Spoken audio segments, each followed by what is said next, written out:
오늘 저희 건축사 사무소 방문을 왔는데요. 궁금한 점 다 물어보려고 왔고요. 여기는 안녕하세요. 엄지 건지척의 건지입니다. 부동산의 유가원칙 유카입니다. 안녕하세요. 상가정석 K입니다. 저는 달달한 부동산의 초승달이었습니다. 달달하다 달달해. 안녕하십니까 건축사. 요즘 트렌드가 주택을 용도 변경해서 상가로 바꾸는 경우가 많은데 이런 경우들은 이제 많이들 궁금해 하시거든요. 그러면 이 용도 변경을 할 때 어렵진 않나요? 굉장히 쉽습니다. 굉장히 어렵지 쉽군요. 않습니다. 이게 저희가 용도 변경에 대해서 부담감이 많으신데 일단 건축사한테 의뢰를 하시면 모든 게 해결됩니다. 그러면 결론은 건축사만 찾아오면 해결이 된다. 해결이 가능합니다. 근데 이제 저희가 안 되는 경우가 종종 있는데 위반 건축물이 있는 경우에는 사실 이게 해결이 안 됩니다. 그러니까 저희가 위반 건축물은 꼭 해소가 되어야 되는 부분이고 이제 우리 건물에 위반이 있는지 없는지는 건축사가 판단할 수 있도록 꼭 해주시기 바랍니다. 그러면 위반과 불법 건축물이 있으면 안 된다. 요걸로 보여지는데 위반이라고 하면은 이제 걸린 거잖아요. 그죠? 그러면 그거를 꼭 해소를 해야 용도 변경이 가능하다라는 거고 불법 건축물은 아직 안 걸린 거니까 하기 전에 해소를 하면 이제 쉽게 가능하다는 말씀이신 거죠. 맞습니다. 현행법에 따라서 저희가 인허가를 받고 용도 변경 처리가 가능합니다. 그러면 보통 이제 그 주택들도 1층짜리가 있고 2층짜리가 있고 3층짜리가 있고 4층짜리가 있을 수도 있습니다. 그죠? 그러면 이제 주의할 점들이 또 달라질 수도 있을 것 같은데 이런 거는 또 어떻게 조금 설명을 지금 현행 규정에 보면 저희가 지상 3층 이상 건물과 지상 2층 이하 건물로 나눠지는데 지상 3층 이상이 된다면 인접대지 경계선에서 1.5m 이내에 있는 창호는 방화창으로 교체하여야 한다는 규정이 있습니다. 그래서 피난 방화 규칙에 따라서 저희가 그 창호는 방화창으로 교체를 하고 네. 진행을 해야 됩니다. 그러면 결론을 보자라고 하면 이제 인접대지 경계선 1.5m 안에 있는 창호들은 방화창으로 바꿔 교체해야 된다라는 말씀이신 거죠? 맞습니다. 그러면 인접대지 경계선 안에 있는 애들만 조금 체크를 할 필요가 있다는 얘기죠. 네, 맞습니다. 그렇게 되면 용도 변경은 쉽다. 쉽다. 네. 네. 건축사만 찾아오면 해결된다. 가능하다. 그렇게 네. 전개하도록 하겠습니다. 알겠습니다. 네. 그러면 다음 질문은 저희 K님이 한번 해보겠습니다. 제가 드릴 질문은 저희가 이제 노후 건물을 리모델링하거나 뭐 용도 변경하거나 이런 경우들도 많은데 프로젝트 할 때 제가 엘리베이터를 저희가 설치를 해야 되는 경우들이 있잖아요. 그런 걸 할 때 좀 고려해야 될 사항들이 있는지 그것도 좀 말씀해 주시면 좋을 것 같습니다. 저희가 보통 노후화된 건물에 승강기를 넣는 경우가 대부분이긴 한데 그럴 때 최소 20년에서 30년 이상 된 건물에 엘리베이터를 넣습니다. 그러면 각 층 바닥 슬래브를 철거하고 엘리베이터를 넣어야 되는 상황이다 보니 기존 건축물에 대한 구조 점검, 안전 점검을 실시한 뒤에 내진 보강이 필요할 수도 있습니다. 그럼 내진 보강을 같이 병행해서 엘리베이터 공사를 실시해야 됩니다. 그리고 저희가 현행 건축물 관리법에 따라서 저희가 이제 해체 허가를 받고 득하고 진행해야 되는 상황이 생길 수도 있습니다. 그럼 해체 감리는 어떤 식으로 좀 진행이 되나요? 해체 허가를 받고 해체 심의를 받고 그다음에 해체 허가를 득한 뒤에 해체 착공 신고를 하기 전에 해체 감리를 선정을 해야 되는데 해체 감리 같은 경우는 저희 부산광역시에서 부산건축사 협회로 이관을 해놨습니다. 그래서 부산건축사 협회에서 랜덤하게 지금 해체 감리를 지정하고 있는 상황입니다. 근데 최근에 저희가 프로젝트하고 진행하고 있는 데서 건물주가 좀 해체 감리 비용에 대해서 엄청 좀 스트레스를 많이 받아 하시는 경우를 좀 봤는데 이런 비용 같은 경우는 어떻게 지정이 되는 건가요? 비용 같은 경우는 해체를 실제로 시행하는 기간, 공사 기간, 해체 기간에 따라서 일수 곱하기 금액으로 산정하게 됩니다. 네. 그래서 지금 저희가 통상적으로 봤을 때 1일당 140만 원 약 정도로 지금 책정되어 있습니다. 근데 이게 거의 전국 공통 금액이어서 저희가 규정을 바꿀 수도 없는 노릇이고 네. 그렇다고 해서 건축주가 임의로 감리자를 지정할 수도 지금 없는 법령으로 지금 정해져 있다 보니 그거를 조금 좀 부담스러워하는 경우가 있는 걸로 알고 있습니다. 네네. 그리고 또 엘리베이터를 설치를 할 때 또 어떤 건물은 가능하고 어떤 건물은 가능하지 않고 이런 경우도 좀 있나요? 사실 지하층에 있는 건물이 조금 더 수월하다고 봅니다. 왜냐하면 저희가 엘리베이터를 설치할 때 하부에 비트 공간이라고 해서 완충 작용을 할 수 있는 한 1.3m 이상 공간을 더 파갖고 내려가야 되는데 지상층에 있는 건물이면 기초를 잘라내야 됩니다.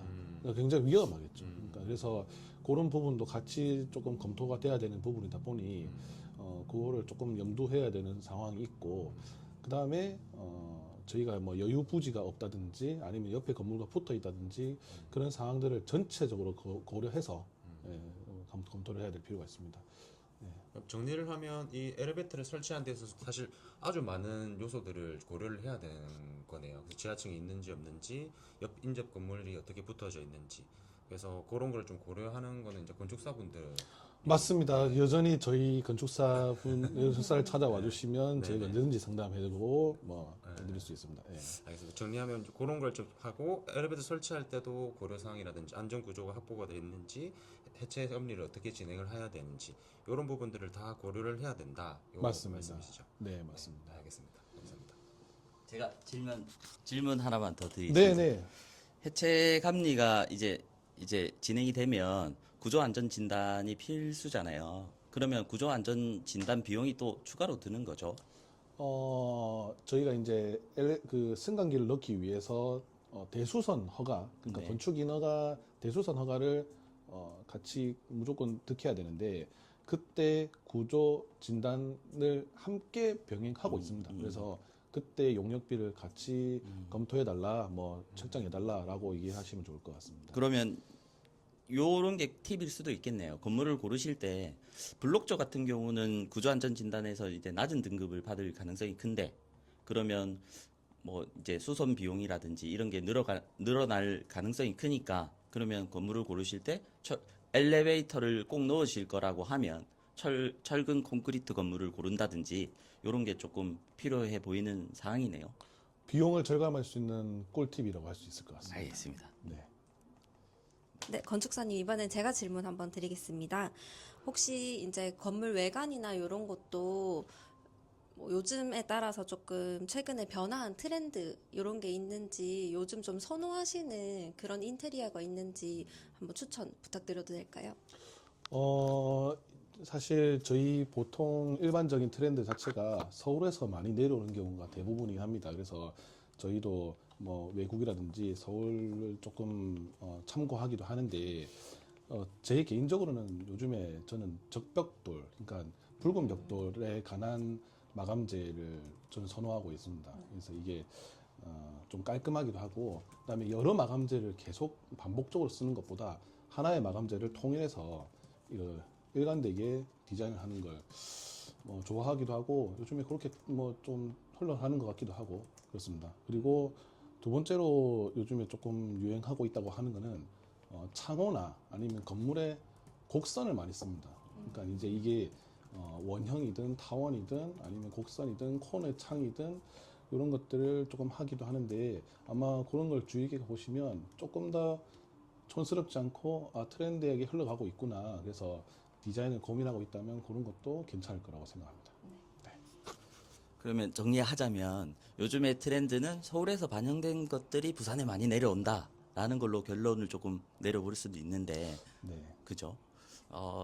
아무래도 유행은 서울이 먼저 시작하는 거네요. 그죠? 안타깝게도 그렇게 되고 있습니다. 네. 그러면 요즘에 예전에는 네모 반듯한 건물이 뭐 이렇게 많았다라고 하면 요즘에는 곡선을 조금 많이 써서 이제 아치 형태의 뭐 건축물을 조금 짓는다든지 그런 게 많아졌다는 말씀이신 거죠? 맞습니다. 그러면 건축사님 디자인 vs 건축비 이거는 어떻게 생각하십니까?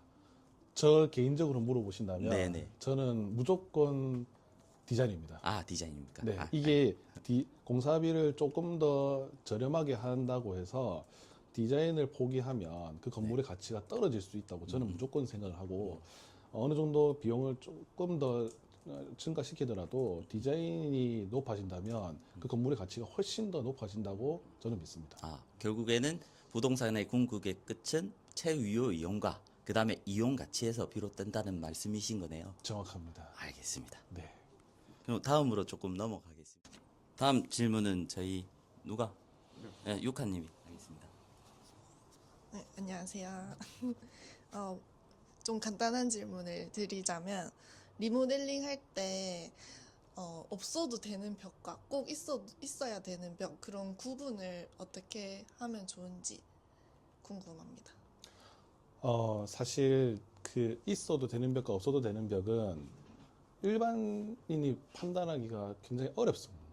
이게 내력벽과 비내력벽이라고 우리가 칭하긴 하는데, 뭐 벽식 구조 같은 경우에는 모든 벽이 다 내력벽이라고 봐야 되고, 콘크리트 벽 같은 경우에는 기둥과 보가 있는 구조는 비내력벽이라 볼 수 있는데, 계단실 같은 경우에는 일부 내력벽일 수도 있고 이래서 사실 이거를 그냥 딱 현장만 봤을 때는 내력벽이다 비내력벽이다 보기는 어렵습니다. 그럼 혹시 도면 같은 게 있으면 도움이 될까요?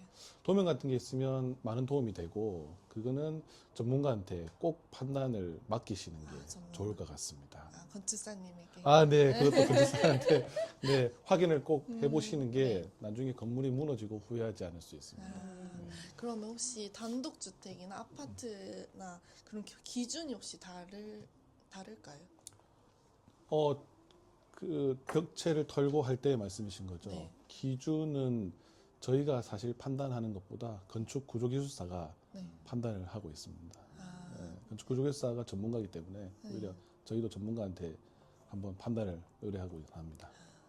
감사합니다. 네.